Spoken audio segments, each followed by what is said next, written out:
Hey, there we go. What's up, everybody? This is Jeremy Turgeon from Brassman Reptiles. And I'm Rob, and I'm keeping it real. So episode 46, we're getting close to our 50s, dude. I'm into it.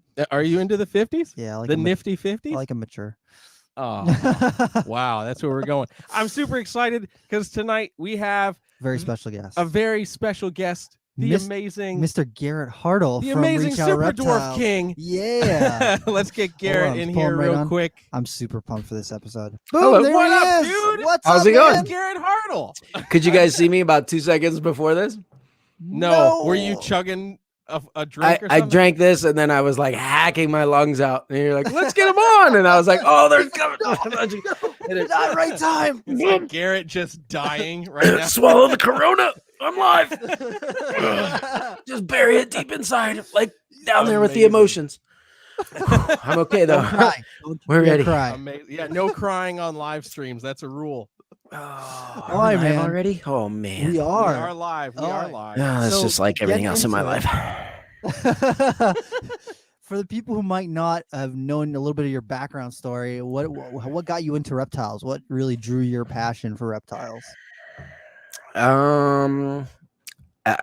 It's got to be genetic. I don't like. So my folks weren't into it or whatever. It's some kind of buried recessive thing that came up. I mean, Recessive like, trait. Mm-hmm. yeah, Mhm. like the go-to story was like barely walking, talking, whatever. Grew up here in Pittsburgh.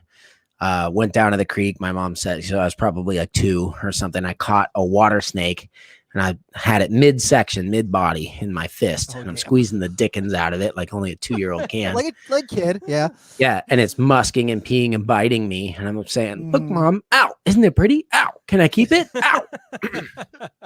Amazing. So, Oh my. yeah, honestly, it's an all animals thing for me. But I'm allergic to almost everything. So I got into fish and reptiles pretty hard. And then I also do a lot in life. So kind of lazy where I can be. And reptiles are way easier to maintain than fish. So I just kind For of, sure. and then I had like all reptiles, like a lot of frogs and stuff. And then I was like, oh, those are kind of a pain. And then, you know what I mean? Like narrowed down, like, oh, lizards, you know, you got to feed them like the veggie eating ones.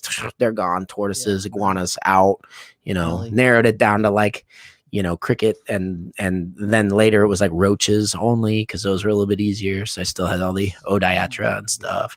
And then I was like, I got to feed them like every day though. And then it's like, okay, down. Like, Yes. okay, only retics. Now these are kind of big. Like, let's just only do the small ones. So it's the laser focus comes purely from laziness. Purely. That's Honestly, fair. I'm surprised that it took so long for someone to really step up and take hold of the Super Dwarfs, because when I was looking at retics back in the day, I was thinking like, oh man, the retics, they got so many cool morphs, but you know, for the people who, you know, the average person, when I think of like most of my friends who keep reptiles, I'm like, you probably shouldn't have a 15-foot long snake. Like just based on pure the amount of muscle it takes to pick it up. Like just that Are you saying alone. all your friends are twigs? Rob? No. All right. Just that No, big it snakes wears are you heavy out. I and they're mean, powerful. Yeah. I was just up there visiting with you guys at Nerd a few weeks ago and playing with all the big snakes, and Kevin's, you know, super cool, showing us all around. We're pulling all these big original animals out and stuff. And I remember I even said it in a video. I think it made it onto my YouTube channel somewhere, where I was like, I feel like I'm like mainland retic uncle. Like, hey guys, what's up? Let's play. And now I'm going to just feed you candy and leave you here with dad. Have fun. Go hang Yeah. out with my kids. Peace. Cool. Yeah, my kids are like small and quiet over there. So Yeah. They're so well behaved. They just hang out at the bank, and you're like, that's my kid right there. Yeah. And to be fair though, there was certainly like there was a very niche community of dedicated keepers with the Super Dwarves from the beginning, you know, and these, a lot of them aren't into it now. Like Travis Kubis is one that comes to mind. We all talk about the TK line Kalatoas because it's kind of his legacy. Jason Reed was another one. I mean, the gas bars did the Jamp stuff, but I don't think it was like all that exclusive. I mean, within their collection, Garrett DeMeyer used to really enjoy those, you know. Yeah, I mean, I the remember Garrett that, yeah. DeMeyer Super Dwarf, I still have some in the, Really? the Oh, room man. there. Yeah, all the That's old awesome. school stuff. But I think there was a progression that needed to happen with retics as a species, because when I was a kid and keeping retics, they were awful. It was like, yeah, you want a retic or maybe a Nile crocodile, you know what I mean? It's like, wants to rip you apart. Yeah. it can and probably will try to kill you. And I mean, when I was dating Ashley, is my wife now, I had a like a full-size bed that was a bunk bed, and the bottom part was all built. I built it myself, the whole thing out of like 2x8s, and the bottom part was a big enclosure. And I remember one of my big females, like she was pushing 18 feet, which people are always like, oh, my retic's 25 feet. Get out of here. No, like, no, it's 8 not. 8 foot is a monster. A big one. Yeah. Yeah. And she was not like some nice, tame, whatever you're talking about. Like a real retic from the jungle back in the day, you know. And she blew out a glass pane just by like propping herself up against the two edges of the cage, just boom, and broke out, glass everywhere. Snake is cut up, scared, defensive, crazy. I ran into the room. I'm like, babe, help me out. She's like, no way, and closed me in. Closed it, like my only escape. Closed me in with this giant retic that's like spazzing out and injured. And I was kind of like, I'll grab the head. I just need you to like keep the tail off of my neck, you know? And she's like, you're on your own. So anyway, if you haven't met Garrett in person, he's like 6'8" and like 225 pounds of muscle. Yeah. So he can handle a bigger tick like that. He can. I take it that not all of your listeners can see the video on this one. No. But it's that was a joke. Forced or non-forced perspective. Yeah. That's all I'm saying. There it is. No, I'm more like the honey badger, don't care. Like little guy just run up and bite the African lion by the nuts and hang on. The African lion's like, whoa! You know what I'm saying? It's just like, I mean, you guys seen the video how to get a retic to stop biting you? I got that 12-footer like chewing on my arm. I'm like chewing on her tail, drop it. You know, someone was talking about that today. They were saying, how did you figure that out? Because I was doing this, I was trying to find the alcohol, and I kind of remembered that video, and I did it.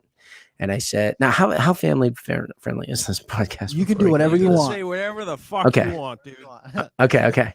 So my point was, I was like, no. You just need to know how to like work the room, right? So if I'm in a bar fight, I can be the little dude and someone could be whomping on me. I could be getting my butt kicked. But the second I stick my finger up that other guy's butt, fight's over. You know what I mean? Like, that's what I do with the retics. They're trying to eat you. You know what I mean? Chew on their tail. They're like, whoa, what just touched me down there? You're in a bar fight, you know, guys busting your face against the bar. You stick your thumb up his butt and all of a sudden he's crying in the corner, just wants to go home to his mom. You know what I mean? The whole thing changes. Follow it up by pulling your pants down, and he's like, I gotta get out of here. It's just, honey badger don't. Super Dwarf don't care. Super Dwarf don't care. You need a T-shirt that says that. Super Dwarf don't care. I might have to work on that. I might have to work on that. Awesome. There you go. Hell yeah. No, but I think the progression was like originally all those old school retics, for those of us that kept them like pre-90s. There was no captive bred retics. It was all wild caught stuff. And they were usually quite awful, you know, especially because when you get them in, you're like, okay, let's take this 16-foot retic and treat it for worms. That'll be fun. You know what I mean? And stuff like that. You know, the kind of stuff that people don't really think about happening. And that was how I got my start with retics. And then as the captive bred thing came in, people realized these are just big mushy teddy dogs, teddy bears, puppy dogs, teddy dogs, whatever you like to sleep with at night. Yeah, puppy bears. That sounds like another good animal to shrink down for the pet trade. That would be a good one. Terrifying. Puppy bears. Yeah. So, but anyways, Rob would have 20. There you go. Yeah, puppy bears. You got to get some. I've got the polar ones. But man, wouldn't that be cool? Little tiny polar bears run around, you know? No. I think it'd be badass. Rob already doesn't like mammals. Dogs, mammals are too much for me. Yeah. Well, like we already know, they're too much for me. But yeah, once they were tame, all the guys that were pretending to be hard got them. And they're like, look at my big snake. You know what I mean? Really, I mean, retics are like, they're, you know, they'll leave you. They're fine. You know what I'm saying? You get a captive bred retic, you raise it up. It's totally fine. It's not, and it's really not outside of its feed response. They're not an intimidating animal once you understand them, you know, because they're very communicative. They work with you. If they're having a bad day, which they do, they'll tell you. They're not like a green anaconda that's like, I'm fine. You know, world. Yeah, just Yeah, murked. exactly. No, they're just like, Oh. hey, don't touch me, and this is how I feel. So they're pretty easy to work with. But I think all those guys, they had to get them because they could never have them before because they were like big scary guys, but they're actually chicken when it came to the big retics. Then they got them. They looked tough for a while. They, the whole culture had to go through that. Like retics are big. Look at me, I'm so cool. Why would you want to have a super dwarf? Why would you want a retic if it's not going to be big? Yeah. And I think everybody's over that. Like everyone knows they're nice. Nobody looks hard from having a giant retic anymore. In fact, most of the time, you have a giant retic, you're basically falling prey to all of the 13-year-old keyboard warriors that are like, your cage isn't big enough, and it doesn't matter how big a cage you have. They're going to say it. Doesn't matter. And so that you just get followed around by little kids being like, you're not enough. You're not enough of a man. You say you love snakes, but I don't. You put that thing, And I mean, I'm not saying they're even wrong. I'm just saying that's what it's like these days, Yeah. But now I think people are finally able to see that the animals are like. I mean, I Jeremy, you have retics. Rob, not so much. They're cool animals. I got one. They are really cool. Well, and people get one, they fall in love with it as a baby. You know what I mean? Like it's 2 months old. It's not giant yet. And you're just like, wow, this is such a cool snake to have. I love it. And then they grow to these gargantuan sizes and they become too much to take care of again, But if you could keep them small, I mean, like a retic that's 5 feet is 1,000 times cooler to me than a corn snake that's the same size. That's 5 feet or whatever, because it's just got so much more going on upstairs. So I don't know. They're, the people that liked them, they always liked them. A big part of the thing too was like in the 90s on the coattail. I'm still choking up that coronavirus. It's a good thing this is remote. I think I got it from you guys anyways. No, just kidding. I mean, we were in a small room together for a few hours. So. I don't have coronavirus for everyone that's worried about it. I just inhaled my drink. But during the 90s, as retics were being bred, nobody even looked at the localities, because they were all one species, which is kind of silly because they cover like 17,000 islands, almost from India to Australia. They're not all going to look the same with a range like that. Look at boas, how diverse they are, But B, it was all about the morphs. And so super dwarves just kind of became, especially with that name, dwarf and super dwarf, it almost sounds like pastel and super pastel or whatever. Yeah. So they just kind of became like one more variety that you can get them in. But any morph super dwarves, a lot of people don't understand. Those are crosses. Those are from islands crossed into into the stuff, because with the one exception being Anery, I think is the only morph that has been like maintained pure dwarf or super dwarf from the beginning. Everything else, and even Anery is mostly crossed out. It's like find a unicorn to find a pure one. But everything got crossed out and almost lost, So, and especially when that when the ban came through, disallowing any importation of retics anymore, and we couldn't get these. Flooded out their whole collections and shit. Is crazy. Everybody that had them for money just panicked and sold everything, and all of those animals. I mean, do you remember how popular berms were in 2010? They were like, you could get them for like $25. Everyone's trying to give them away, accidentally breeding them all the time, and then. And then after the ban, everyone got rid of them all. They were dumping them, absolutely dumping them. And then it was like a couple years later, like, you can keep it again. And everyone's like, oh, you know what I miss is my berm. I've probably got rid of them all prematurely. I'd like to go get one. And now no one has them. And I was amazed. I was really sad, actually, to see people had thousands, tens of thousands of Burmese. And after like a couple years of, during the U.S. our fight for trying to make sure that they'd be legalized, where did they all go? I think they all died. I think they all died because they all became undesirable. Yeah. And the second a reptile is undesirable, people set them aside, and that's sad to me. That's very, so. Yeah. It was ridiculous because you'd see these people who had giant berm collections that they've been building for 20 years or, like 10, 15 years. And then as soon as that ban went through, they were just like, get rid of I don't care where it goes, just get it out of here.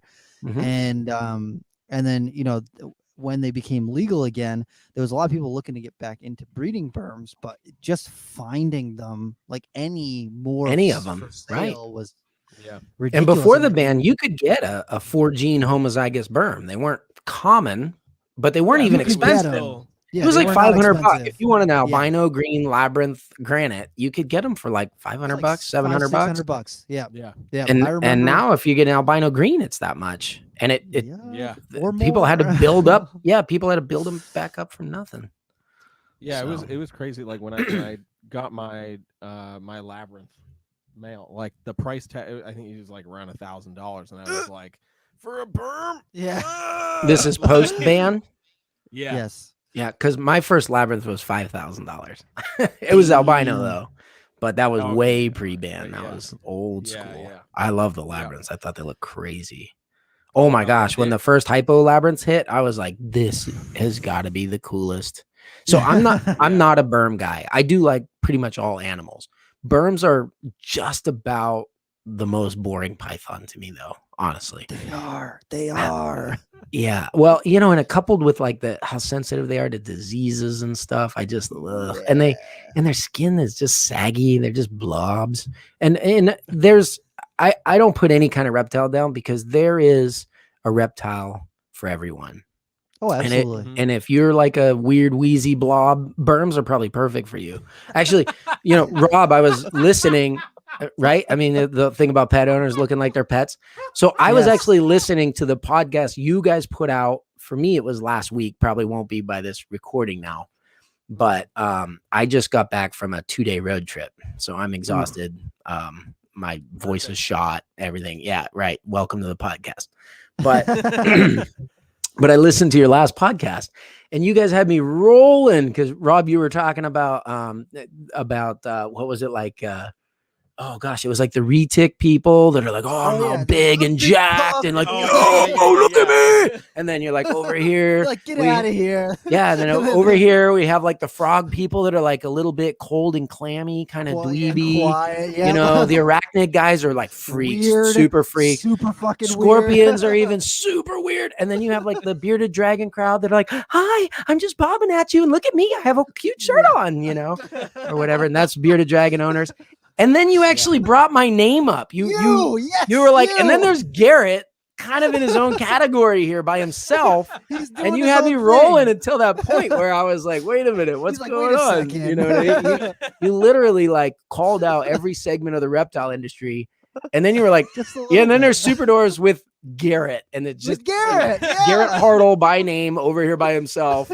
All being Super Dwarf. That's called marketing. You got your Super own Dwarf group. Don't care. Yeah, thanks for the shout out. Right. I guess. That's right. The name Garrett Hartle synonymous. What did you say? He's like he's all wiggly and small He's or all something. wiggly and he's small. He's got is that a fat joke?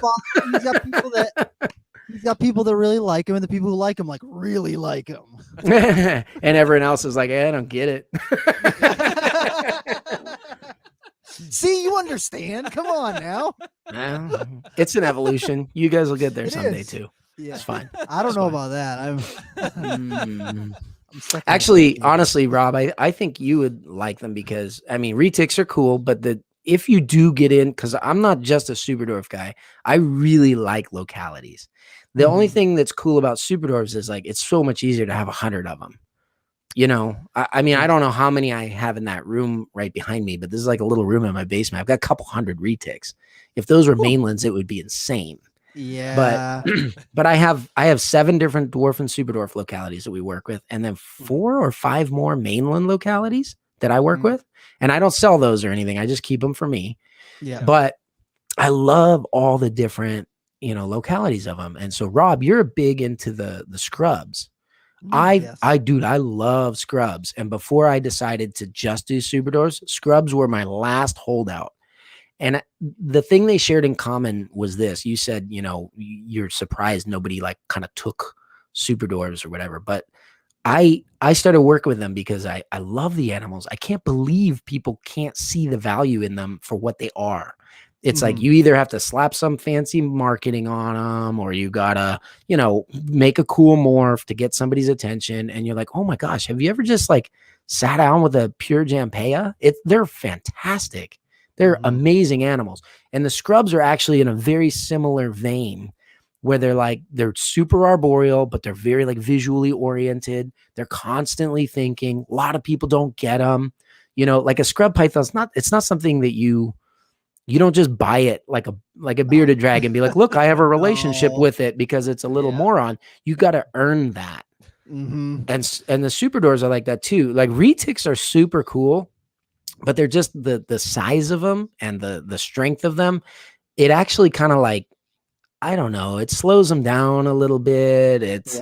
You're not really like, they're a pretty easy animal. I would still maintain, I don't know if this is like okay to say because you guys work with nerd or whatever, but I would maintain that a retic is a potentially dangerous animal, as in, you know, I don't think it's probably going to kill you. I suppose it could, but it has happened, but it's very rare. But yeah, it could hurt you. It could hurt you. It could be unpleasant. You know, and scrubs too. Oh my goodness. Like I got a love tap on the face from one of my scrubs. It actually was video recorded because I was filming the scrub and talking to somebody, and it just like whoosh, like this, and it kind of like raked my cheek with its teeth. And I was joking around about it. Somebody got a hold of it because I texted my friend who was always like, I don't understand why your scrubs don't bite you. Mine always bite me. And I was like, it's because you're a loser or something, you know, like they sense that, you know, how some snakes sense fear, scrubs sense loserism, and they just go for it. They just go for it. And that's what I always told him. And I would jag him with it all the time. But this one got me good. It like, you know, it's kind of shredded my face. I texted him the picture. He put it online. And I didn't see it till the next morning. I was like, no, you can't post bite pictures online. And this was a truly spectacular, like you could see little sprinkles of flesh on my shirt. And this thing just love tapped me. You know what I mean? It was, so they're gnarly, but here's the thing. When you sit down and you have like a moment with a gorgeous bar neck scrub or something, and you earned its trust and you're chilling with it. And most people like, I'm telling you, all my big bad, you know, retic buddies are like, dude, Garrett's a freaking boss. Look at him with this. Because I laughed it off, you know what I mean? But like, you know, I mean, it was a pretty good bite, but it's still at the end of the day, it's a snake bite. It's not. I mean, people, you know, if you really want to get hurt by animals, keep a dog or a horse. Like I grew up I was gonna say, you got my horse. Yeah, I have nothing to show for all the crocodilians, venomous, you know, reptile, big reptiles. Not really anything to show for it. Horses and dogs, couple of years, whoo, they'll push you through the paces. But yeah, that was so scrubs. I mean, I love them, and the super dwarves are wired like a scrub. They're just that much more arboreal. They're just that much more intense. They're that much more curious. You know, I think they are. I think they enjoy handling more than a scrub in general.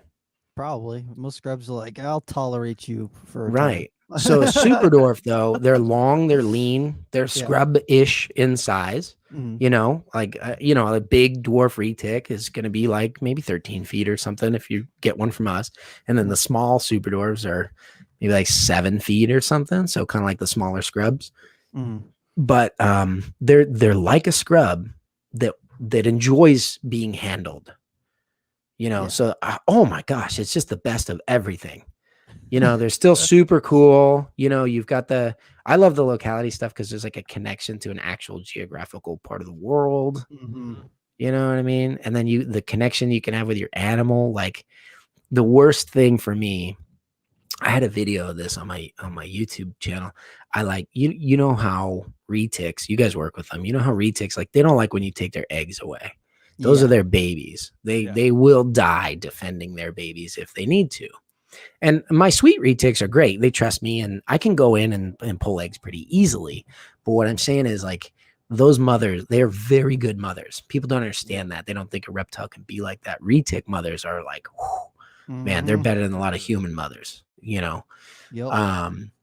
and I had this clutch, and she laid, and she wasn't in the best health when she laid, and the eggshells were kind of thin, and they was just laid up on this shelf behind this thing, and and as I pulled it, there was like eggs that were bursting, and so the snake was wrapped around it, and I'm trying to pull her out, off of this shelf where her nest box was, and there was just like egg goo going, and this poor girl, she was not defensive, she was not striking against me, she was panicked, she was traumatized, she was terrified. And it was like, I'm just like, oh baby, and I'm being traumatized too. Every time I feel an egg just go, I'm like, oh, my heart's in my stomach, and like, oh no, I killed one. You know what I mean? You just feel awful. And I knew that she was right there with me.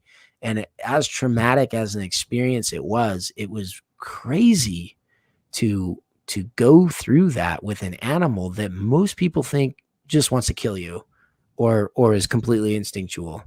And so I think if you can earn that connection with a scrub or a retic, there's a lot to that. That's the stuff of life. I mean, when you have an animal like that kind of trust you with its life and want to spend time with you and share that space with you and stuff, and it's something like a snake that's so misunderstood, when you really get it, I mean, I think probably 90% of the people that keep these snakes, they still don't get it. They're collecting animals, but when you really get that kind of experience, man, there's nothing like that's life. That's the stuff that life is made of. And even the bad moments, like that was a terrible moment, but it was a good experience. It gives me I'm actually maternally incubating a clutch this year for the first time, because I was going to ask you how that's going. It's cool. I've done it before, way back in the day, but maternal incubation was more like, we don't know what the hell we're doing. So just kind of like, oh crap, there's eggs. That's weird. And then you just try to figure out what to do for 3 months. And you're like, oh, there's babies now. Oh crap. Wow. Hey, I see heads. Yeah. And that's it. Did that but like 2 years ago. Did you? Yeah. Oh, that is so cool. Yeah, so I've always wanted to do a retics, but I was just chicken, I feel like I have to be in control or something, like, which is stupid. I mean, the snakes know what they're doing. So it's going really good. It's I don't even know how many eggs are in there. I don't know if there's a moldy one, if they're all going good or bad. Don't even worry about it. Literally, all when we that did control ours, stuff, it just, you don't know. Just mom doing her thing. But you got to think, like, okay, so for retics, we all know like food is everything for a retic until you manage to keep them through an entire life cycle. And then you realize like their breeding cycle, like food and reproduction are the strongest drives they have. Yeah, for sure. And when you take that reproduction side, and we're talking about how vehemently, they protect their babies and how intense they are about it. And they're wired for that kind of protection and motherly instinct, and you deny them that, it's you're taking a lot away from them, because it's not something they do all the time, but it's incredibly strong when they do. And so I've never wanted to take that away from my females, but I'm like, but I'm a snake breeder and I'm afraid, and I want to just put all the eggs in a nice row in the incubator and put them in and know exactly what's going on. But that egg bursting experience, when that happened, I said, you know what? I'm going to revamp everything I do with incubation. I'm going to have a totally different style for artificial incubation, which I've shared on YouTube and a lot of philosophies on that stuff. But the big thing that I've been doing, which I don't think a lot of people realize about why I'm doing that, was just to prepare myself for mass maternal incubation. Rather, I would rather let all those girls, because it's not as much about the babies, it's about the moms. And I want them to go through that at least once in their life, every time if they can, for the experience of it. So it's cool. Thing was when our female, when the babies started to hatch, like as soon as the first one pip, like you get that tight beehive when they lay the eggs, and everything's all piled up, and she's all sitting on, head on top and everything, and you'll see her twitching and making a little bit of heat there to adjust the temperature. You'll see her lifting her coils to adjust for humidity and everything. But as soon as the first head sliced through the egg, it's like she just relaxed, and she just came down along the sides, and you'd see a couple heads sticking out, and she wouldn't be tight on the coil of eggs anymore. She was just barely wrapped around it. And then as soon as there was like 5 or 6 heads poking out, she just like completely let go and just was like, okay, my job here is done. How do they how do they know that? Like, if How you do you squeeze, know? It's so once they're great. pipped and you squeeze, now you're gonna squeeze out all the goo and the baby's gonna die. You know what I And mean? what's Like, crazy, the goo when the baby sliced through, so you know, like as a baby is pipping, and it slices through and it's in there and moving around in the egg, the albumin from the egg comes out and it'll go down around the edges of the egg, and you're thinking, oh man, that's gonna get all over the other eggs, might drown some babies. Whatever's in that albumin was what was separating the egg. So as the top babies are hatching and the eggs are coming it's like off, melting off it's melting the glue so that the babies underneath can come Whoa. out. It was crazy. So I've done a Absolutely couple crazy. things on our Instagram with that glue. I'm like, this stuff is amazing. It's got to be like 10 times better than spider silk, you know, and they engineer spider silk for like lightweight strength material stuff. You know, engineering that they do with that stuff is crazy. I'm like, man, they really need to look at this. Yeah. Because it's crazy and it's amazing how it's made. I don't know, like we've had females that had problems laying before. And we've had to like manually avert the eggs to try to save the females, and they don't get it. They whatever something magical happens when they lay the eggs the way they're supposed to, that there's this thin slime around the egg that then solidifies into spider web like substance. And you're saying the albumin when they're cut, because that was always a question, you know, because sometimes these eggs, what they do is they pile them up. They're not supposed to roll. Yeah. So they pile them up and then they wrap around them. And the way they're glued together ensures that the mother can move and adjust and stuff without killing those embryos. Exactly. And you're telling me that the albumin actually releases so the hold that glue has. Yeah. As the top babies started to come out, it would make the eggs below kind of wet, and they would just like push the top eggs off. We had, I think, 1 or 2 babies at the very bottom of the pile that didn't end up making it out because it was it was a huge clutch. It was like 40 something, 50 babies or something. This girl's tiny. She's like, I mean, she probably weighs like 2,500 grams. I think. I mean, I don't know. I didn't count, but I'd guess probably a dozen eggs or something in there. So pretty small pile. So that, I think that's the only reason that those babies at the bottom didn't make it out, was just because there was so many eggs on top of them. But we had like a 97, 98% hatch rate with that. Like almost every single egg hatched. It's crazy. And it was very interesting because it was part by choice, because I had talked to Kevin that season about maternally incubating, and then it was part by circumstance because we had so many eggs in our incubator. Our incubators we ran out of space. We had 4 full-size incubators running at full tilt, and we still didn't have enough room when that female had laid. And I was like, Kevin, this is our opportunity to, I think it would make a cool video for when the babies do start to hatch. And then also I just want to see a bigger tick maternally incubate. I just think that would be really cool. Yeah. And it was very interesting because that's pretty similar to what happened with us. We were actually at Nerd when she laid. That's when this girl laid. I remember the phone call you got. And her eggs were stacked up. Like basically I have some shelf systems in there so that they can, perch arboreally and stuff. And so they stacked all the way up to the top. So they were like wedged between the bottom, the bottom layer of the shelf and the top of the cage. And she wrapped around them like that. And that shelf has a little lip on the front, and we couldn't pull the nest box because if you lift it up on it, you'd pop that top egg or squish it or whatever. So we're like, how do we get this? We're gonna have to, I was thinking we're gonna have to get a saw and we're gonna cut the shelf out, what I mean, rebuild it later. He was going all in there. Yeah, well, and then the other thing is, like, if they're stacked that high, they're not going to fit in the egg box because it's been 2 days that she's been on it. Right. And that spider web stuff we're talking about, it can pull apart if you pull them within, you get the eggs from the mom within the first 12, 24 hours maybe, but 2 days later, you're not getting that apart. Tough, yeah. I mean, that stuff is, that's why I'm surprised you say with the albumin, because, that stuff is so strong that if you try to pull an egg off that pile, you will tear open an egg before it comes apart. So it's crazy stuff. I love it, so it's very interesting. And, if we had not done that, I never would have known that was how that kind of worked. Yeah, exactly. I didn't know it until he told me. Hey, we'll learn something new every day.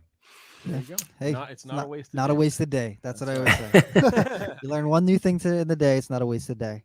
Yeah. So I want to know what's your guys' opinion of it, because I mean, I eat, sleep, and breathe Super Dwarves and reach out reptiles, and it's ridiculous. I push too hard. But what's your guys' opinion of Super Dwarves and as animals, and then like the market on them and kind of where it's going? What do you guys think about that? I mean, I think Super Dwarfs. I mean, they fill that niche part of the retic market for sure, especially as the popularity grows. You get a lot of people that show interest, but not a lot of people that can, of course, house a 15+ foot snake. So Mhm. you try to see like, oh, well, these come smaller. I've heard the term dwarf, thrown around. So I feel like there's a niche that they can satisfy, but I also feel that because there's really no morphs thrown into the ring as far as the super dwarf market goes. People want they want the bright yellow retic, and you're like, well, I need 10 more years before I can like make enough of those to be willing to sell Mhm. that are small enough. So, and I think part of that just comes from, like, we've talked about this a bunch, like when you look at the social media trends in the industry as a whole, the stuff that gets fed to just about everybody is be a breeder, make these really cool looking animals that have these crazy colors, and so it almost takes away from just having an animal because it's awesome. Right. The snake itself is awesome. Mhm. And I feel like a lot of the lesser kept species, or just lesser kept subgroups, like super dwarf retics and stuff, kind of just fall to the wayside a little bit, and nobody really wants to invest that time because they're like, it's a normal looking snake, it's a gray snake with some yellow on it, or whatever, Yeah. because they just glaze over it.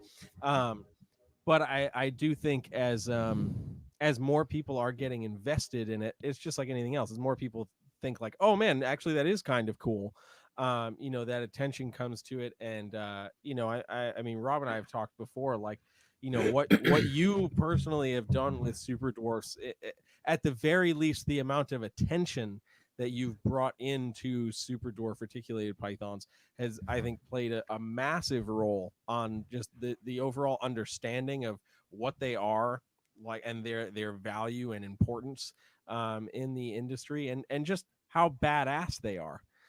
So I think there's a lot more work to be done, but having that spotlight actually thrown on them gives them a little bit more validity to the unknowing person, and then to those people who are aware, maybe seeing them a little bit more is actually getting those wheels turning and being like, oh yeah, you know what, maybe that would be a cool project to invest myself in or learn a little bit more about. Interesting. Okay, Yeah. I like that. Yeah, I like that. Actually, your perspective is very similar to somebody had asked Brian Barczyk on his podcast recently what his viewpoint on super dwarves were, and I think the way they pose the question is like, are super dwarves the next big thing in the industry or what?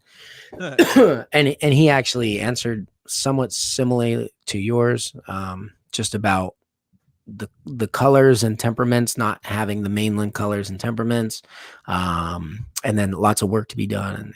And he kind of took that. He basically said, they have potential, but you would have to do so much to get to realize it fully. What do you think, Rob? Because you were kind of sitting there going like, nah, Jeremy, you're full of crap. But in the back, well, no, just there's that's why we make such a good team. Yeah, because that's why I gotta ask you both. Yeah. There goes my mic. There you go. That's it. I feel like I'm a little bit on the outside of like that's why I'm asking you. Because you guys aren't like Super Dwarf fanboys or anything like that. I want to know what you guys think from the outside.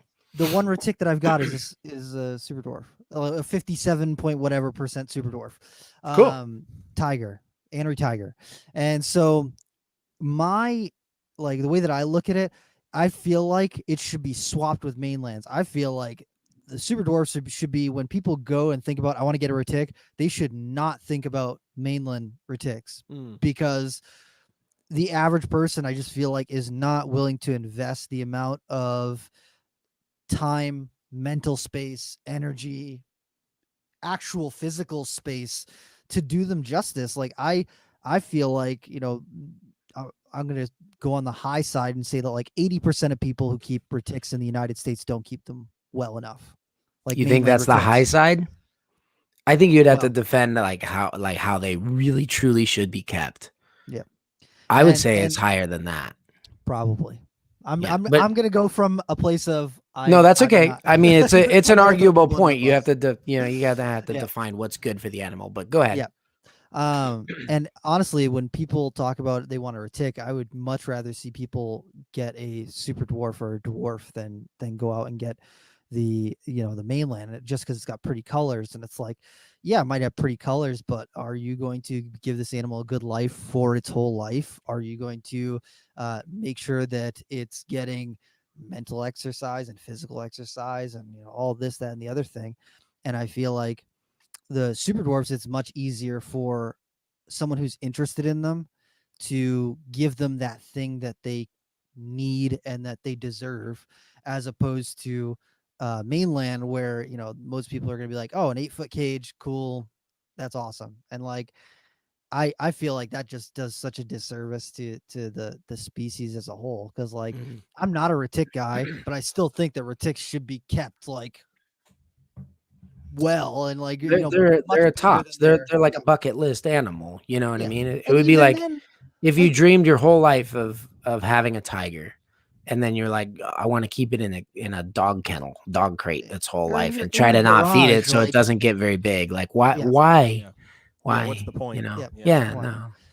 So I feel like right now, where we're at right now, like right now, 2021, Mhm. in the reptile hobby, with how people view super dwarfs at the moment and how people view mainland retics at the moment, I feel like the people who are kind of taking the time to understand them, like the people who follow you, Garrett, I'll give them this. They take a lot of time to understand the animals that they're getting from you.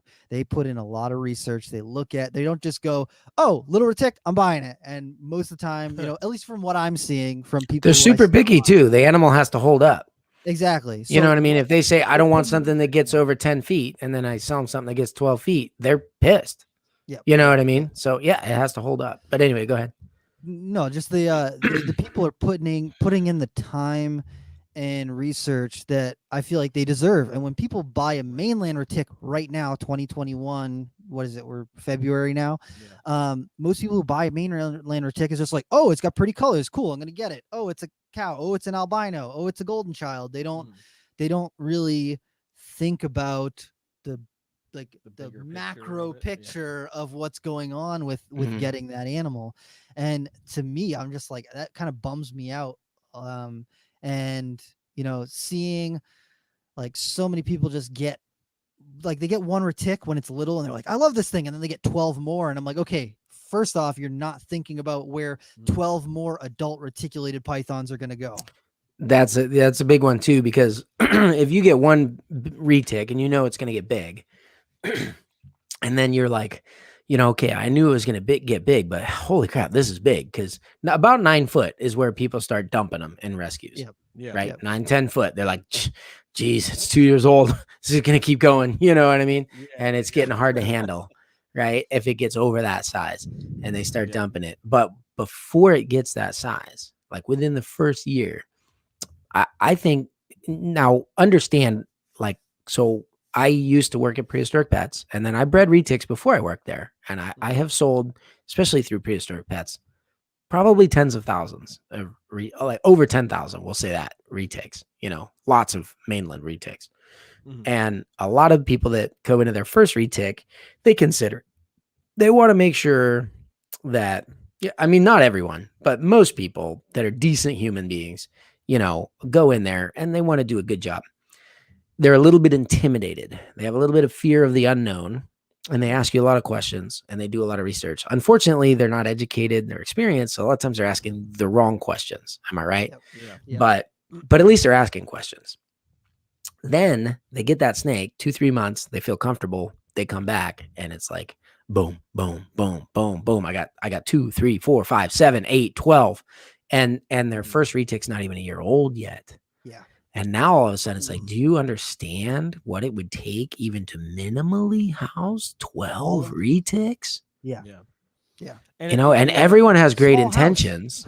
Everyone has great intentions, but yeah. Yeah, and I think that goes back to part of like what I was saying, where because especially now, so much of the industry is portrayed as, look at this really cool colorful snake, like you can breed this and make more and make other snakes with really cool fancy colors.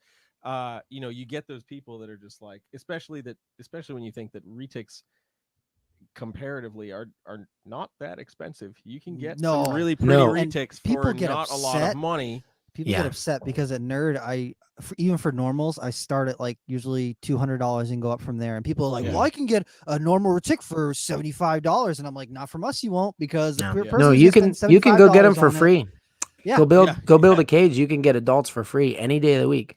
Yeah, yeah, exactly. yeah. So I No, think that like it gets people into that part where they're just like, oh, okay, I got one. Okay, now like you were saying, I feel a little more comfortable with it. I really Mhm. like this animal, whatever. and they're such they're great like, animals. They're they're such great animals, you and then know? they're like, oh, there's a really cool like albino.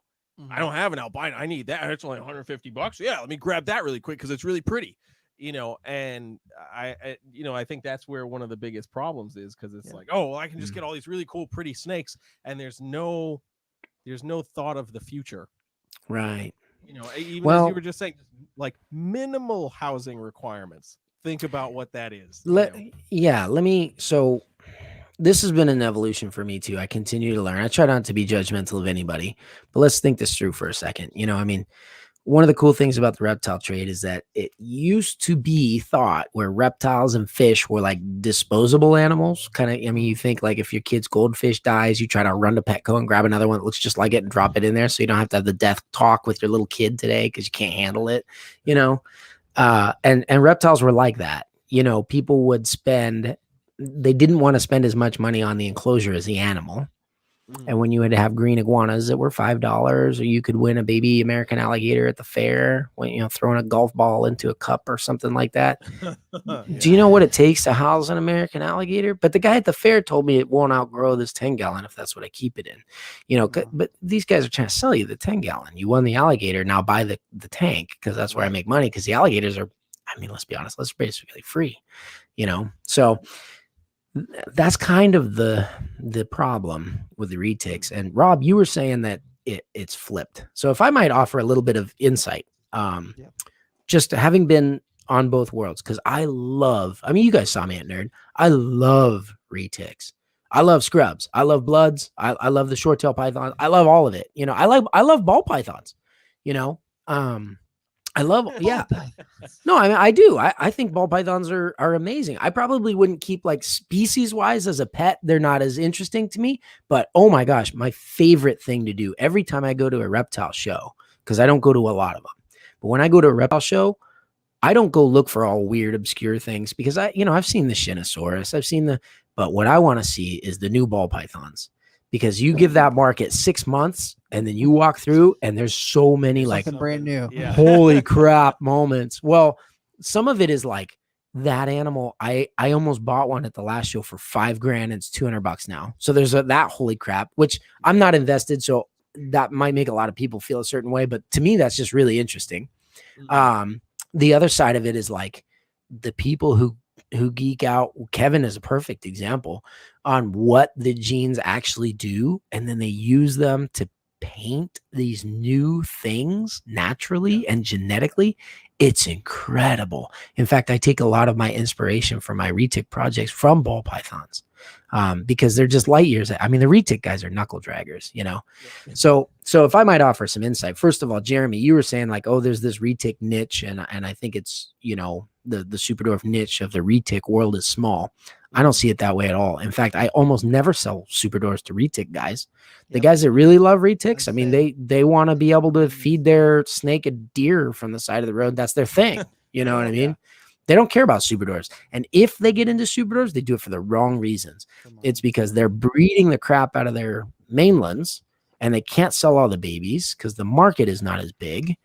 Yeah. And then when they get this letdown moment where they're like, I finally made this new morph that I've dreamed of for 4 years, and I did all the painstaking work, and I made the first whatever morph, and then they present their babies to the public and they go, look at this fantastic animal. You know, I've lived, sweat, bled, cried with its mom and dad over these generations, picked out my double hets, put them back together, did all this stuff. And then to have someone come and like basically spit in the face of that animal and say, does it come in dwarf? Do you have any dwarves? You know what I mean? Yeah. Those are the people that get into it, and that's sad because that's kind of like the people. Like, I've got nothing against ball python breeders, but if you're breeding ball pythons because you think you have to because it's like the staple mainstream, get rid of those things. Do yourselves a favor. You know what I mean? Just go get a side job delivering the paper or something. I don't do something else you hate. You know what I mean? Why would you bring an animal into that? If you don't like them, don't touch them. Get away from that. You know, don't do that because you think you have to. If you love savu pythons, go make the best damn savus in the world. And we're seeing that now. White lips, savus, ring pythons, things that were like $100 or whatever in the 90s that nobody cared about because they existed. Now they don't. And people are like just really getting into that stuff. It's super cool to see all these niche things popping up. But the super dwarf, the people who buy the super dwarfs, a lot of them are carpet python guys, ball python guys. You know what I mean? The big industries where these people, they love a snake around that size. Because I certainly have retics that are ball python size. I have retics that are carpet python size, and I have retics that are boa size. Boa. Yeah, well, go make some. But yeah, boa pythons would be way cooler. I just want to see how they're born. But IBD, that's just yeah. Okay. Rob with his like hybrid hate over here. Dark humor. Yeah. But I got you. Don't worry. Yeah. There So we go. that is what's cool about the super dwarves is that the snakes are the same. They're all retics, but you know, like with ball pythons, you breed for color, you breed for pattern. Now you have this weird, like, okay, scalelessness that's adding, and that's like a little bit too far for people, sometimes controversial. People love it, people hate it, whatever. But you're pushing outside of those two dimensions of pattern and color. But super dwarves have been outside of those dimensions all along. Color, pattern, size. That's what matters. That's what dictates price. That's what dictates desirability. You know, so let me educate you a little bit, and hopefully, you know, I'm sure Brian Barczyk listens to all your guys' podcasts, so he can hear this too, because I'll answer his question at the same time as yours, Jeremy. You know, you're talking about the colorful animals are not available in the retics. They do take a long time. They do. Oh my gosh, do they take a long time? Yeah. And I've been doing it for 20 years. So talk amongst yourselves. You guys have YouTube now. So I'm going to show you something on camera, and your listeners are just going to have to deal with it. But your oohs and ahs will tell them all how to feel as soon as I get back. I'll be right back. I'm pretty sure I already know which snake you're going to grab. So yeah. Which one do you think I'm going to grab? That freak that you hatched out this year? No, she's cool. But She's no, cool I'm going to as grab fuck. I'm going to grab an adult breeder female with a Okay. crazy morph, and I'm going to Okay. show you what I can do. Okay. All right, So cool. talk amongst yourselves. I'll be back. Now, an ad break from your sponsors. Oh, this God. is Rob is Creeping It Real and Jeremy Turgeon from Brassman Reptiles. Hello. And if you are enjoying this episode right now, you should go check out our OnlyFans. You should. OnlyFans.com/Reptile Talk. And I actually took some more pictures and videos to post on there. So I'm pretty excited. Okay. Oh, wow, that was quick. I can't hear you. That's quick. Because if I put these on, she'll pull them off. We'll see what Yep. happens. Ugh. Okay, here we go. You got to pull them off. Okay. This is 6 generations of albino breeding to super dwarfs. 6 generations. It's a visual recessive. So if you think every time you go back to super dwarf, you lose all those genetics, you got to bring it back together. I mean, this female laid eggs about 2 months ago. How old is she? She's about 5 years old, maybe. Yeah, 5 years old. Nice. So now this snake, I would say, is a carpet python size animal. Yep. Mhm. Yep. Right? Easily. Yeah, I mean, right in the middle. There's bigger carpets than this for sure. You know what I mean? Yeah. Smaller ones also, but that's very comparable to a carpet. She's an albino, 100% het snow. Mhm. You know what I mean? Snows are double recessive, exceedingly rare. Yeah, she's totally bleached out on the camera here, but albino being recessive, I mean, it's easier to get there. 6 generations with a codom would be obscenely high percentage. This girl is a visual albino, which is where the mainland is where the albino came from, but she only has 12.5% mainland left in her. You know what I mean? And that's recessive, right? So albino retics were some of the first morphs and first into super dwarfs. So this is careful selective breeding over a long period of time. This female is about a 9.5 foot female, but she's a proven breeder coming off eggs, 15 egg clutch. That's about what they lay. You know what I mean? I'll show you a gravid female if you're talking about, you know, like pure locality, and we can get these sizes with incomplete dominance. So talk amongst yourselves. I'll be right back.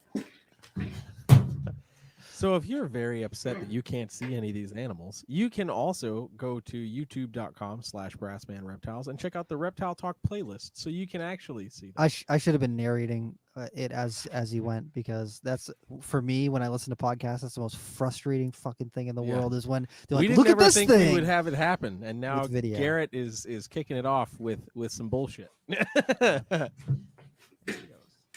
Okay. Hopefully everyone's still having fun. Yeah. Oh yeah. Okay. This female is loaded with eggs. Now, this is just a couple feet shorter. That girl was about 9.5 feet. That other, the carpet python size one, very small female. This thing's tiny. Yeah. This is ball python to rat snake size. This is smaller than a lot of ball pythons. It's like a large Antaracea size. Yeah. And she's loaded with eggs. This is a reticulated python, guys, one of the largest species of snakes on the planet. And this is like ridiculously tiny. Now, I can get you a platinum this size. I can get you a tiger this size. I can get you platinum motley tigers, things like that. But no, I can't get you a calico cow golden child albino. I can't get you, not yet. So here's the thing. This is what's cool. The snakes are already cool. Let's remember this girl's just an anery. But she's phenomenal because she's a retic, and we love retic. Look at her. Look how good she is. She's so cute. This girl she's about the same age as the other one. 4 years old. That's cool. That's cool. I mean, I'm like, she's loaded with, these are not young. I mean, they're younger, but they're not babies. These are full grown retics. I can show you breeder after breeder this size. Yeah. I mean, I can show you 10-year-old retics this size if you want. I could probably show you like 30-year-old retic this size, but I just remember Jay posting a video of a female on eggs, and he's like, mainlands don't got to get big. And I was like, how old is that retic? That retic is 2 years old. Don't lie to the people. Come on now. Or starved. Yeah. And that's the other thing. People think like Super Dwarves stay small because they don't get food or we restrict their food intake. I don't do any of that because I'm focused on the genetics. So if I could stunt its growth like an alligator in a 10-gallon aquarium, that's not interesting to me at all. It's not I feed. No, why would I even ask anyone to pay more money for that? So no, what I'm trying to do is like feed them prime nutrition, let them get as big as they want, and see what their genetics do and work forward from there. Exactly. So let me show you what's so cool about, you're like, oh, I want the crazy colors and all this stuff. Let me just, I'm going to show you a morph. Okay. Talk amongst yourselves. So I'm liking this a lot. Yeah. Because I have my perspective on this, and a lot of it's just because it's social media. Like I don't follow Super Dwarfs much at all. So like some of the stuff I didn't even know was like available. So I actually really like getting this this lesson. Yeah. So for the people on the audio, the last one that Garrett had brought out was probably the size of a large spotted python or something, maybe 4.5 feet. And not very big around, less than a Coke can. So you get a load of that snake. That's a pretty cool snake. That is a pretty cool snake. Those of you guys that are listening on the podcast, you'll just have to check out Reach Out Reptiles on Instagram. All right. There you go. Do you want to guess the morph? Pretty cool. Look at, right? For your non-viewing listeners, how does she look? You guys spend all day with retics. What do you think? Jeremy, well, now it's all washed out in the camera, but it looks like tiger, platinum. So it's pretty light colored. It's got a stripe down the dorsal. It's got like these little portholes. Quality wise, though, you guys understand what a quality retic looks like, right? Yeah. Top notch, upper echelon. Okay. Yeah. And so you're mentioning tiger, platinum, maybe some other. Yeah. What else do you think would take to make a snake? It looks like the little Burger King helmets down the sides. Look at that little Burger King hats. Perfect dorsal stripe. Yeah. As Tara would say, broken head stripe. Broken head stripe. Oh, terrible. So this is a tiger. But what is so cool about Super Dwarves, this is a very unique locality blend of tiger. So she's 25% Jamp and 50% Madu. Madus are almost extinct in captivity now. They may be extinct in the wild as well. They were some of the first Super Dwarves ever imported. Many of the snakes that came in as Super Dwarves were actually Madus.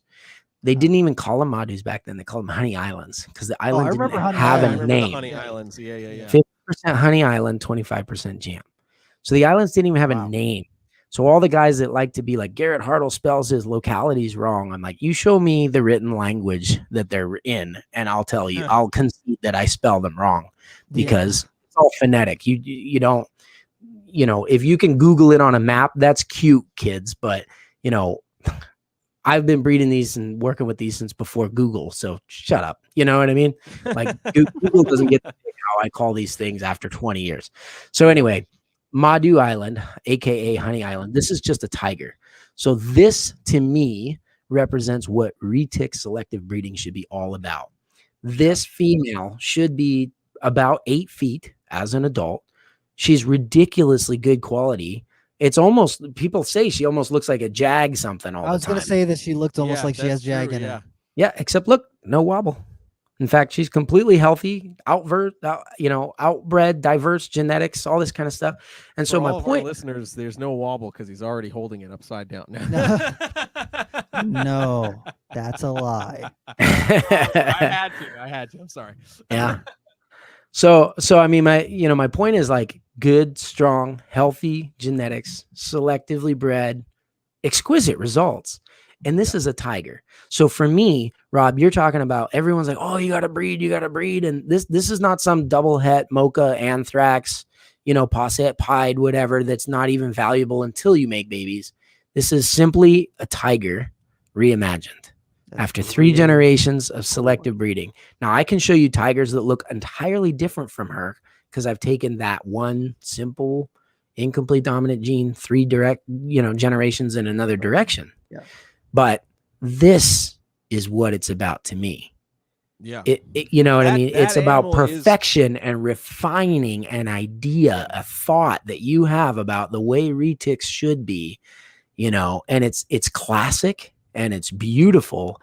And I defy you to find a tiger or any retic out there that looks this good. And if it was a platinum jag, tiger, retic, you know what I mean? In Super Dwarf, it would probably be a $10,000 snake. Probably right around there. Yeah, but in Super Dwarf, it would for sure. Because I mean, at mainland of that would be like $2,500, right?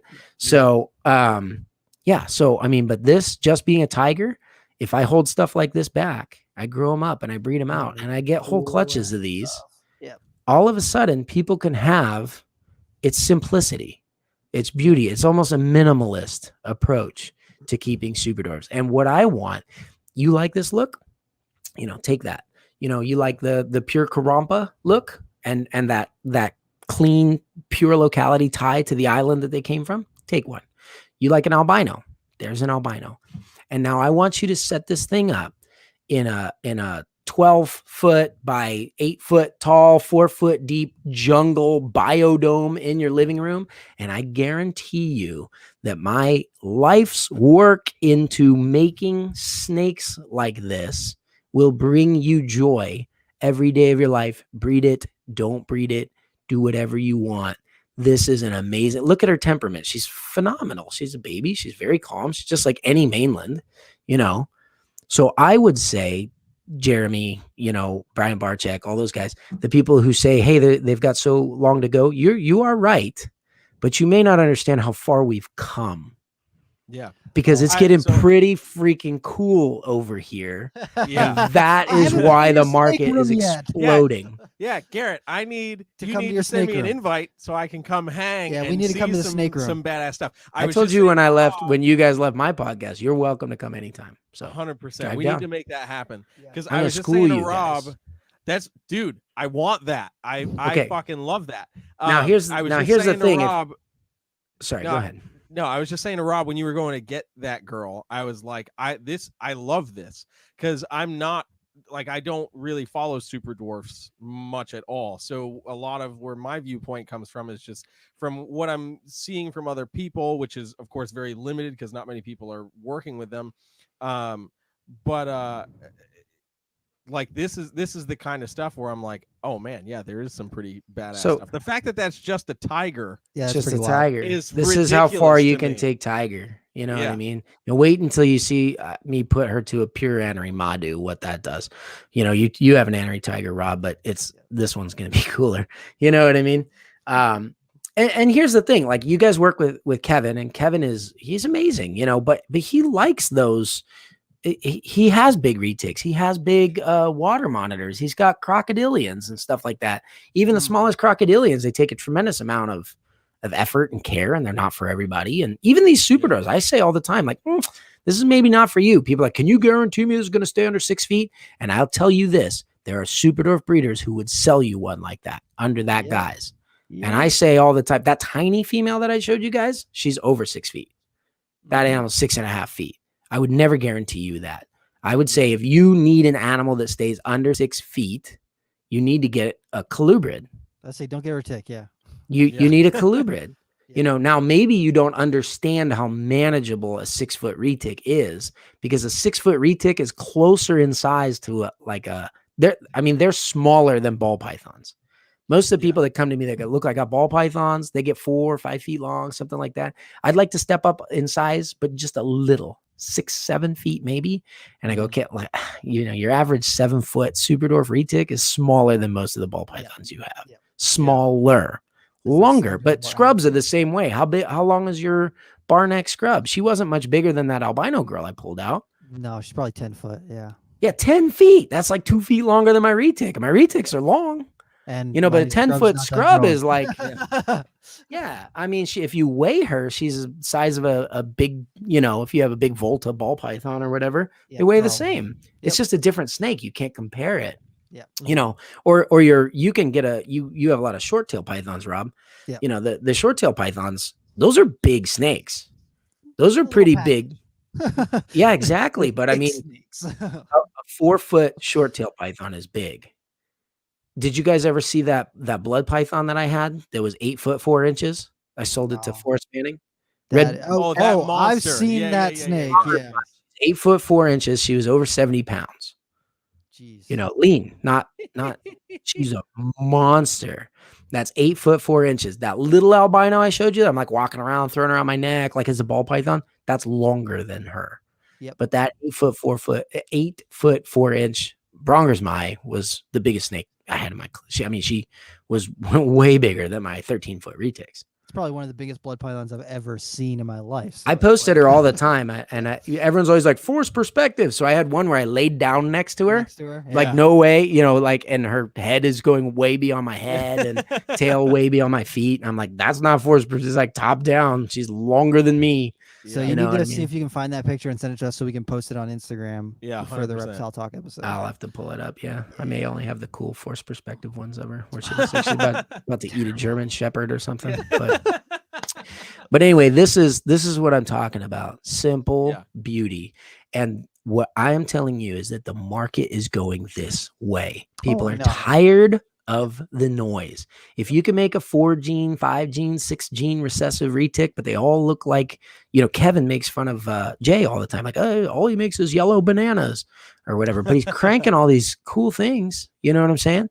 After a while, it just becomes noise, you know. And when you think about the prospect of doing, even if you just want to do a simple 2 gene recessive, I've done projects like that in mainlands, and I know what it takes. You know, and I don't think there's like, people like to argue about sizes for adult retics, what kind of size cage you need. But let's just think about it this way. Would you think that a retic probably needs proportionately more size than something like a ball python? I mean, ball pythons are pretty much known to be like the laziest, most chill, kind of just sit in one place snake. So a retic, yeah, and they should have, even a retic of the same size as a ball python should have a cage that was proportionately larger because they're more active. You know what I mean? They're more in tune with their environment. They use different elements of it. If you put a 17-foot female retic in an 8 by 3 foot cage that's 14 inches tall, that is proportionately smaller than a ball python in the CB70. Yeah. But that's the industry standard. Yep. Right. And I don't know. I don't understand the disconnect, because everyone that's saying, no, my retic is fine in this 8 by 3 foot, and I'm not trying to pick on these guys or anything. Like I get it in like breeder situation and stuff. There's pressure for space. And I mean, what I'm trying to do is talk to the people who are thinking about getting into it and being like, hey, maybe I'll do a 2-gene project. I can't afford a Mochino anthrax, but I can get this one and I can get that one. I can breed them together and I can breed their babies together. And I'm like, oh my God, you guys, if somebody made a Mochino anthrax and you want it, go buy it. Go buy it. Yeah, Yeah, don't Just make it. buy it and have it and be done. Love on it. Buy a 20-foot shipping container for it and convert it into a cage, and you will have proportionately the same size as what, like a lot of these, if I get a 6-foot Super Dwarf retic, like that little girl that I showed you, and I put her in a 6-foot Viv, 6 by 3 by 2 foot tall or something like that, that's not a very big cage. If you had one snake, you could easily do that. And I had the space, I give her 10 times that size because she's fun. I like watching her use everything. And they do. They're not like a green tree. They use everything. They're all over. I would love to do that. But to give my mainland proportionately the same size cage where it can just go stretch out its length if it's close to 20 feet, it's a shipping container. It's a whole bedroom. Yep. Yeah. So you can't be like, oh, it's so cool. I have my own house. I have a whole snake room. Now I can have my 20 retics. Where's the disconnect? One snake. Yeah. What's going on, guys? What's going on? So I don't know. I just feel like it could be a tiger, or it could be that's a super dwarf, or it could be a mainland Mochino anthrax, or those calico cows you guys had there were amazing. Some of those albino citrus animals, those are beautiful animals. There's nothing against those animals. But for the love of God, if you're going to get one, just get the animal, keep it right first. Think about breeding second. And if you haven't had a mainland retic, don't buy the second one until your first one's done. Adult, yeah. You show me that you can keep that full-grown mainland female for 5 years without losing interest, without having health issues, without having any of that, then you can go buy a male and breed her to her next year if you want. Literally. But you should probably do that first. Yeah. And the people that try to make money pumping out mainland retics, there's a disconnect there too, because I'm a moneymaker guy, because the thing about it is if I can make money with my snakes, it means I can buy more snakes or them bigger cages or fancy cars or whatever I want, so that's great. But let me tell you this, how many people do you think can have a giant snake? That is the biggest disconnect in the reptile hobby. Eugene Bissett, the man, the myth, the legend. You know what I mean? One of the founders of our industry. If you guys don't know who he is, we hung out with him in Florida. Slap you through the radio. You know what I mean? Eugene Bissett told me, he said, it was very simple, but it stuck with me. Big snake, small market. Small snake, big market. Yep. Why are ball pythons popular? They're the right size. Person can hold them. Yep. They're an impressive snake, size-wise. You can still, it's got some oomph to it. It's not a little noodle. It's not a little worm. It's like, big chunky snake, like a blood python, or short tail or whatever. But it's the right size. Small snake. And for as big a snake as a ball python is, they don't have a lot of space requirements. So you can actually keep a proportionately larger snake in a very small cage. A ball python and a corn snake require about the same amount of space. A corn snake is like a 20% the size of a ball python. Might want more. I usually encourage people to do more for corn snakes because you're probably right. They will use everything. Yeah, right. Yeah. So I don't know where the disconnect is, but so that's the thing is, and I might be biased, but I'll just say it. Super Dwarves are the next thing. It's just people have to understand what they truly want with reptile keeping. And I know I've said a lot of controversial things, and a lot of I consider myself a retic guy. A lot of my buddies that are into the retics, I'm sorry if anything I said offends you or it strikes a raw chord. I'm not trying to be this social media internet hater, judgy kind of guy or whatever. When I worked at Prehistoric Pets, I sold tens of thousands of retics.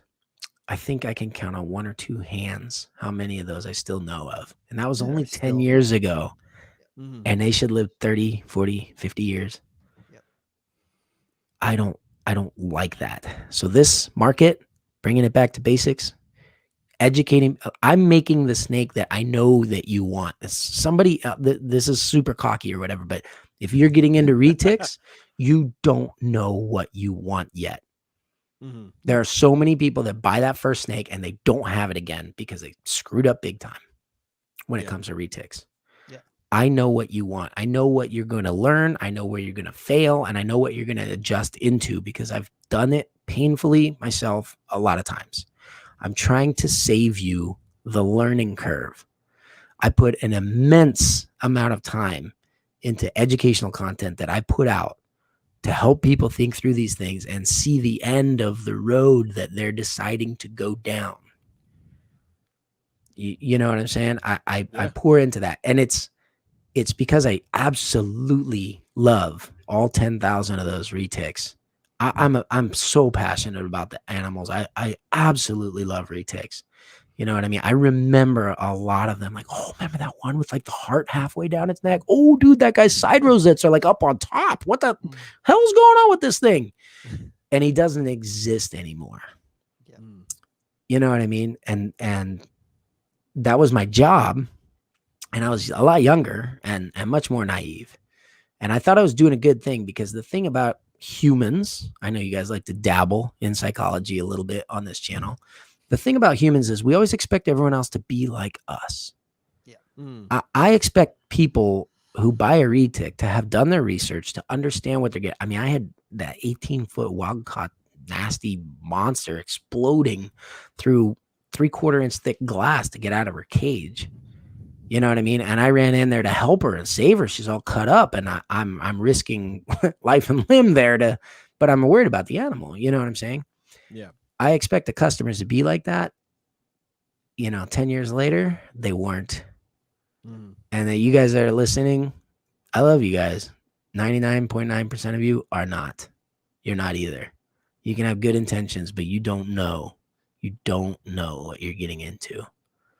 So this perfection of tiger over multiple generations, simple, small, achievable. And my goal is to make these cheap too. They are expensive now. Like it was last week on our live video, we hatched Karampas. That's only the third clutch to hatch in the United States. We're the only ones I've ever bred them. There's 5 adults left. So some of these island localities are exceedingly rare. That's why I get really passionate about, don't mess with pures, because they're almost gone. Yeah. And most of it's because they were outcrossed. And obviously, I mean, this is a cross, this tiger, right? So I'm not against, I know. I'm not against crossing. I'm not against crossing. That was the audience gasping. Yeah. But the pures are on another whole thing. That's almost borders into conservation at this point, like 50% Madu here.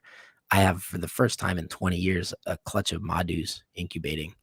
And, I don't know if there's any left in the wild. If you can go on your precious Google and Google that little island and go look at it, and you'll see it's all coconut trees now. There's no natural habitat left. And maybe the retics are okay there, maybe they're not, but you don't see any of them coming into even like Indonesian forums and stuff I'm a part of. Right. You don't see any more Madus. It's weird. So that's the thing about pures is like, these are animals that Honey Islands, you're just like, oh, I remember Honey Island. Did you know they were Madus before today? No. Oh, well, maybe the last time you were, when you were up, you talked about it before. Right. So here's the thing. Outside of that, yeah. Yeah. So here's the thing is like, people are just learning what a Madu is or what it looks like and it's already extinct. Potentially. It's already pretty much gone. Yeah. So please don't try to be like, I can make more money if I say my calato is a Madu or something. Like, don't do that. Don't do that.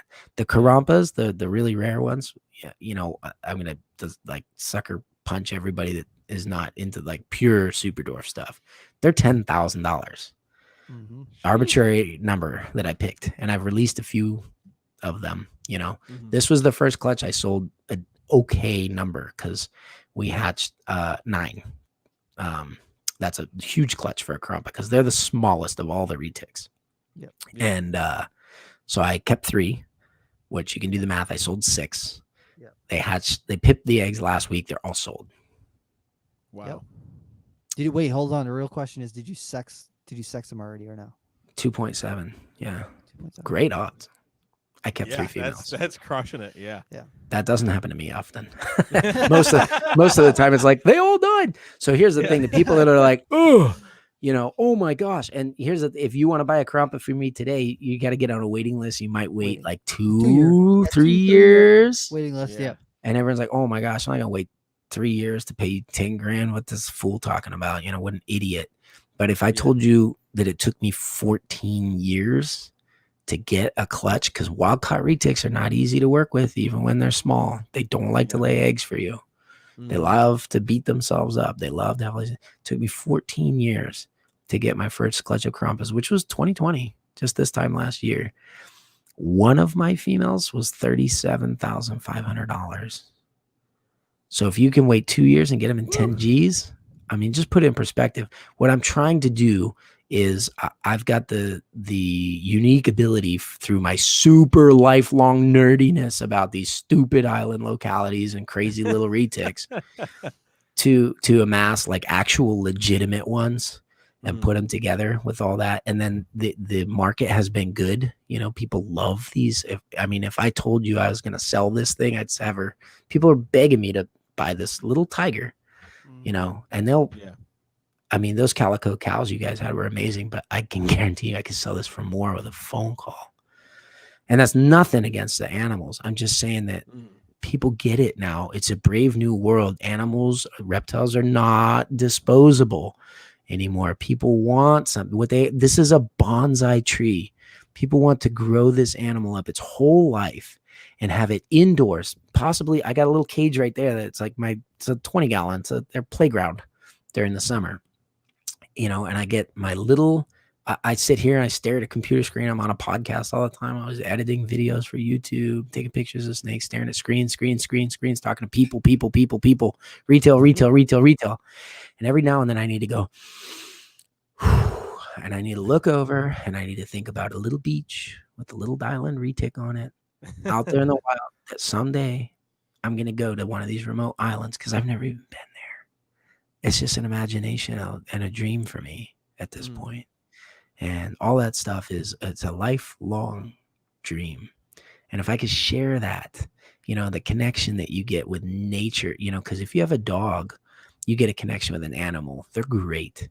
You know what I mean? But if you have a reptile that came from this island on this little map that nobody's ever heard of before, all of a sudden you're connected to the people on that island, that culture halfway across the world, the temperature, the humidity. You know what I want to do when I get to that island? Everyone's like, oh, are you going to stuff your pockets full?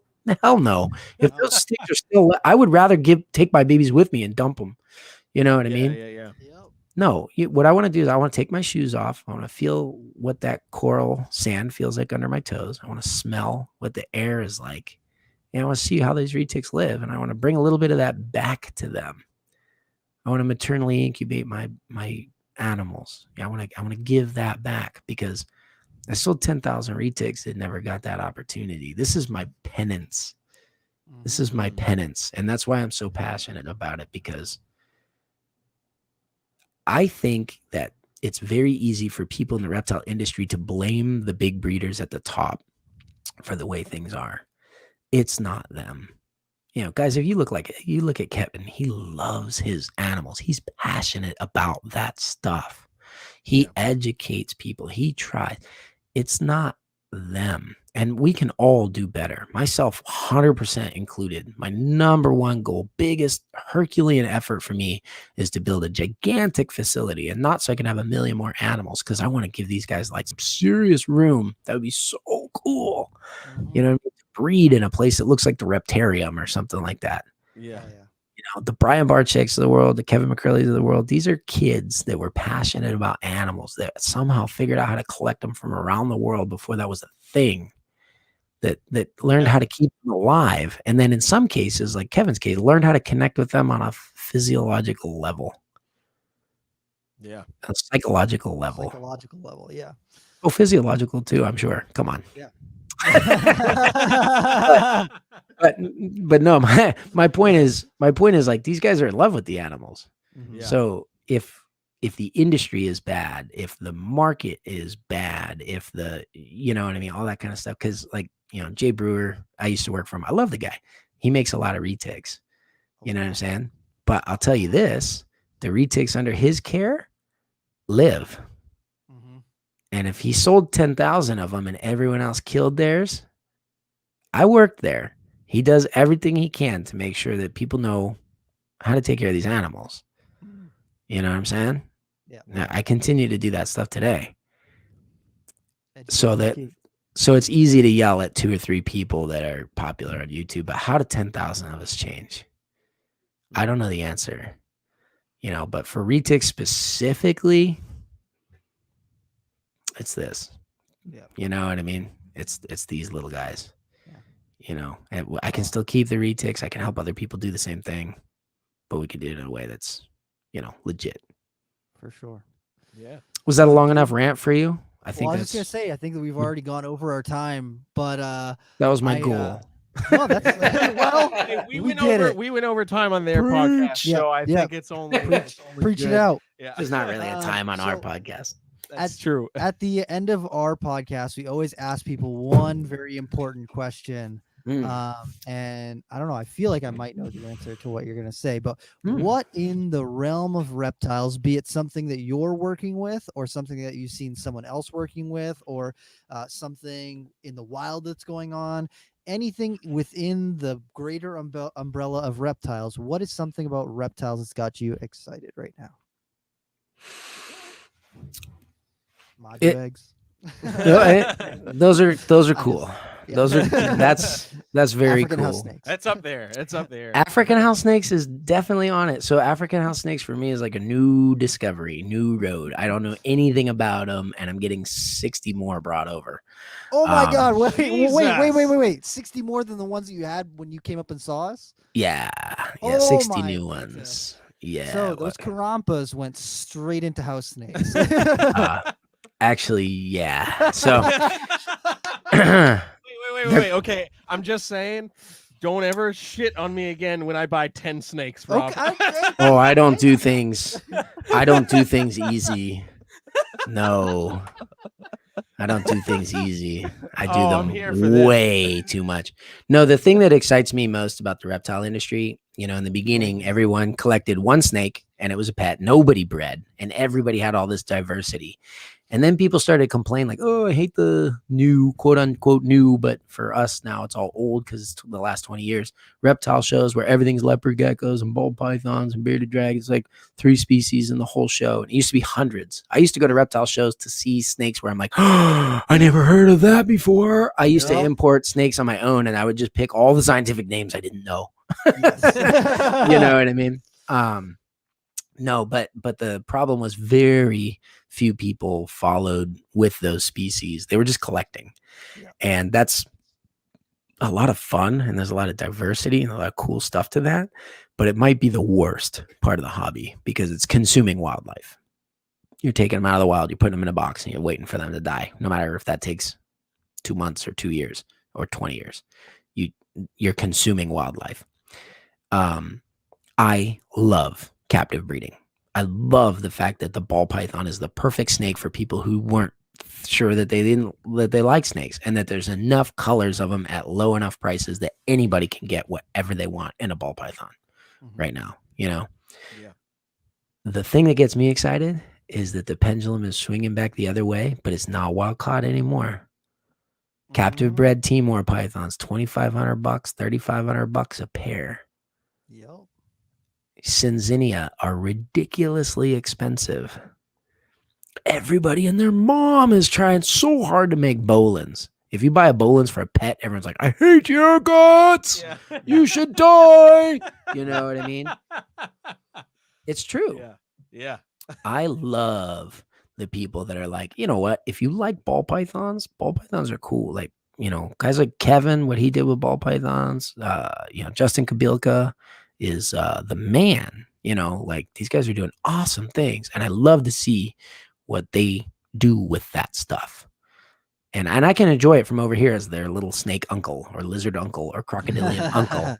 But I just want you to, I like to see when people discover what they really like, and you almost like express yourself in keeping of reptiles. We were joking about reptile people that are like the reptiles. You're expressing yourself just like Rob's got big hoops in his ears and all that kind of stuff, or some guy with his fancy car, fancy clothes, fancy wife, whatever. Yeah, tattoos, piercings, your vocabulary, whatever it is, the way that you express yourself.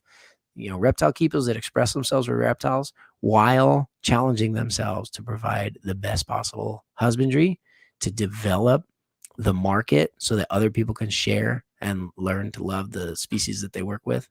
It's all over. Do you know what I so badly wanted to do before I got the house snakes? Because the house snakes were a better fit. Ringneck snakes. I was like, dude, ringneck snakes are the coolest. They're so pretty. You can find them anywhere. And there's morphs, there's calicos, there's albinos. No one's doing that stuff. The reason I had all those scrubs, I was like, why isn't anyone breeding scrubs? And when people started to, I was like, okay, I feel like I can let go now. Got it. Yeah. Somebody else has got that, and that's fine. I just want them to be there for the next guy down the line. So it's like, go find something you think. I mean, I don't care if it's a freaking American toad outside. Like, this toad's got bigger red spots than the other one. Okay, so speaking of American toads, I'm gonna shout out Spencer from Tree Frog Collective because he's got translucent American toads and albinos too. What? That's crazy. That's His crazy. account is private on Instagram, but if you follow him, Garrett, I bet you he's got some really cool stuff. I absolutely geek out of it because I would do it all if there was 100,000 of me. I think I can do just maybe one species really well because of the amount of dedication it takes. I just want to see other people that do that too with what they love. That's what I love. And it's very exciting time in herpetoculture for that. For sure. Hell yeah, most definitely. All right, Garrett. So if people want to find out more about you and the stuff that you're doing, where are they going to find you? Reach out reptiles, everything. Everywhere. If you want to like binge watch a bunch of fun stuff or whatever, go to YouTube. If you want eye candy, go to Instagram. It's the way to do it. Reach out reptiles. Boom. Bam. That's it, man. There you go, dude. We appreciate you being on. Yeah, thank you so much for taking the time and hanging with us and giving me some education. I like getting educated, so thank you. I feel like I've gotten to know you like 10 times better in this podcast than even when we hung out. Well, when we were hanging out, it was with Cusco, and he doesn't allow me to be myself. In attempts, he's always like, "No talking about Super Dwarves. I want to hear about Garrett." And I was like, "You can't separate that. It's the same thing." You're talking about splicing DNA. He's wiggly and Super Dwarf don't care. Yes, and cut. That's the end of the episode. That's going to be a hashtag on the IG post. I'm saying. All right, man. We're going to have to do this again sometime. Thank you very much. We appreciate your time. I love you Go guys. get some You guys rest. are the best. I love you too, man. I love you too, dude. All right. Take care. Boom. Boom. That was a really fun episode. That was freaking awesome. That was great. That was awesome. So, okay. So if people want to figure out more about what's going on with Reptile Talk, where do they need to go, Rob? They need to go to our OnlyFans, onlyfans.com/Reptile Talk. Boom. Check me out on Instagram at Rob is Creeping It Real, and Jeremy at Brassman Reptiles on Instagram and YouTube. Boom. There it is. There you go. We'll see you guys next time. Yeah.